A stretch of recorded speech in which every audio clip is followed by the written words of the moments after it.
بجلی کی قیمت میں کمی کا امکان، کراچی کے صارفین محروم رہیں گے۔ ڈسکوز کے فروری کے ماہانہ فیول پرائس ایڈجسٹمنٹ کے حوالے سے نیپرا ہیڈ کوارٹر میں چیئرمین کی زیر صدارت عوامی سماعت ہوئی۔ سی پی پی اے نے ایف سی اے کی مد میں 30 پیسے فی یونٹ کمی کی درخواست جمع کرائی تھی۔ نیپرا کے مطابق سی پی پی اے کی جانب سے مسلسل 8 ماہ سے ایف سی اے کی مد میں کمی کی درخواست کی گئی۔ کمی کا اطلاق ڈسکوز کے تمام صارفین ماہ سوائے لائف لائن، پروٹیکٹڈ صارفین، پری پیڈ صارف اور الیکٹریکل وہیکل چارجنگ اسٹیشنز پر ہوگا، جبکہ کہ الیکٹرک صارفین پر بھی نہیں ہوگا۔ اتھارٹی ڈیٹا کی مزید جانچ پڑتال کے بعد اپنا تفصیلی فیصلہ جاری کرے گی۔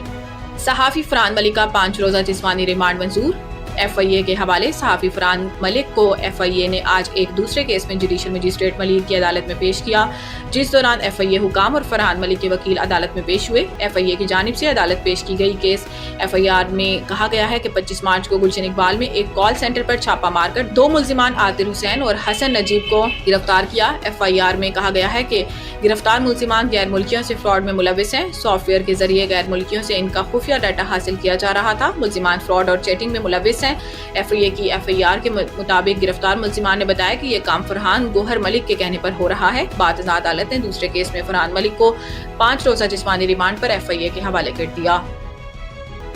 عمران خان نے فیصل چودھری کو لیگل ٹیم سے نکال دیا۔ ذرائع کے مطابق فیصلہ اڈیالہ جیل میں بانی پی ٹی آئی سے وکلا کی ملاقات کے دوران کیا گیا۔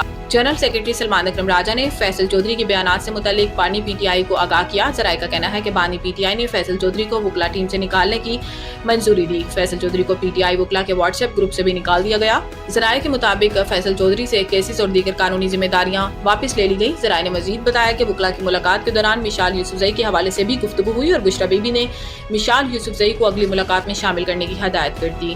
پاکستان اور آئی ایم ایف کے درمیان مذاکرات کامیاب، سٹاف لیول معاہدہ طے پا گیا۔ پاکستان اور آئی ایم ایف کے درمیان مذاکرات کامیاب ہو گئے ہیں، جس کے بعد پاکستان اور آئی ایم ایف کے درمیان پہلے جائزہ کے لیے سٹاف لیول معاہدہ طے پا گیا۔ عالمی مالیاتی فنڈ کے مطابق آئی ایم ایف کی ٹیم کی قیادت نیتھن پورٹر نے کی۔ معاہدے کی حتمی منظوری آئی ایم ایف کا بورڈ دے گا۔